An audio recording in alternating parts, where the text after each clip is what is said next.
Moi, je vous entends et j'entends aussi ce que dit Alexandre, mais quand j'entends Alice Coffin qui dit qu'il lui faut des techniques pour déterminer les subventions accordées, en l'occurrence par la ville de Paris, à un certain nombre de créations culturelles, elle dit des techniques pour savoir combien il y a de femmes, combien il y a d'hommes.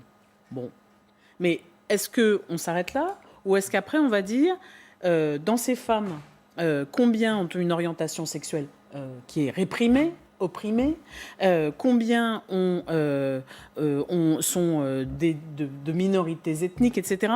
J'ai peur du découpage de la communauté nationale en tout petits morceaux. Au nom de l'égalité pour tous. Voilà moi mon angoisse. Alors l'idée, c'est, de ce que j'ai compris, et j'ai pas vu l'intégralité de son intervention, c'est déjà d'intégrer ce principe de quota pendant une courte durée. L'objectif n'est pas le quota. Moi, je suis contre les quotas dans l'utopie, dans la société qu'on essaye de créer, mais l'idée, c'est que c'est un moyen pour arriver à cette société-là. Et ce qui est proposé, c'est juste une répartition entre les femmes et les hommes. À aucun moment, déjà, c'est illégal d'intégrer les statistiques des minorités et dans un deuxième temps d'intégrer les statistiques liées aux orientations sexuelles. À aucun moment, ce que Mme Coffin essaye de mettre en œuvre, c'est quelque chose d'illégal. C'est-à-dire que ce serait quelqu'un d'autre, je serais tentée de vous croire, mais Mme Coffin... mais Madame Coffin a l'inconvénient, si c'est le porte-drapeau de votre cause, d'avoir des antécédents peu ouverts, disons, aux choses que vous décrivez.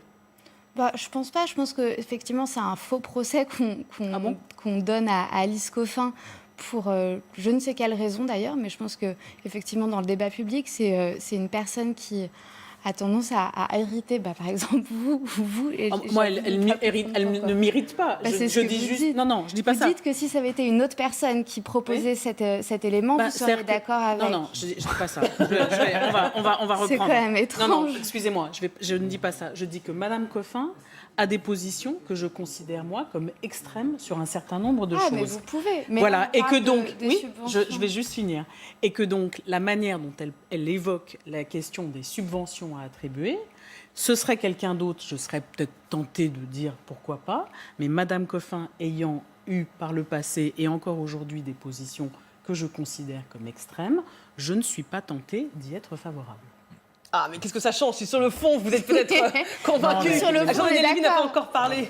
Allez-y. De toute façon, la question des subventions, c'est une question politique, systématiquement. Et donc là, le débat, c'est un débat politique. C'est-à-dire, à qui on accorde des subventions, avec quel objectif et avec éventuellement quel type de contrôle on peut avoir. Ce que je trouve intéressant, c'est qu'en fait, il y a deux types de débats. Il y a un débat, en fait, déjà sur la place des femmes. Et puis il y a également ce que vous ajoutez, c'est-à-dire la place des personnes qui sont invisibilisées. Donc c'est-à-dire en fait les personnes qui font partie des minorités ethniques. Donc on a déjà deux types de débats qui sont deux types de débats complémentaires. Moi, ce que j'ai cru entendre tout à l'heure, c'est qu'on était plus d'abord dans un premier temps sur la place des femmes. Oui. Ce à quoi on vient s'ajouter également une dimension sur les minorités d'un point de vue global. Et globalement, je pense que dans la société française, on est plus prêt aujourd'hui à dire oui, c'est pas normal, entre guillemets, que les femmes, parce que c'est une dimension essentialiste, entre guillemets, n'aient pas accès à un certain nombre de postes de responsabilité ou à un poste de représentation. Sur la question des minorités ou sur la question, en fait, qui va être une question implicitement raciale, est-ce qu'on est aujourd'hui dans la société française prêt à faire ça? Je pense pas. Voilà. Et que d'une manière globale, dire qu'on va s'enfermer dans une identité et que celle-ci va qualifier de manière indéfectible d'individu, ça crée un autre type de débat qui n'était pas forcément celui qui était lancé initialement, et je ne suis pas sûr que ce soit celui qui était porté par la mairie de Paris non plus. Mais alors, pour l'instant, on parle des femmes.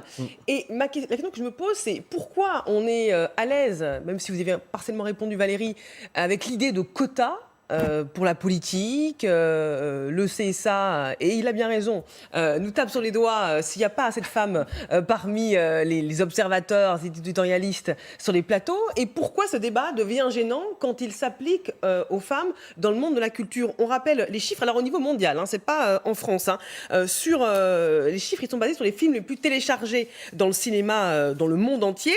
La présence féminine dans la distribution, c'est pas les premiers rôles, c'est tous les rôles confondus.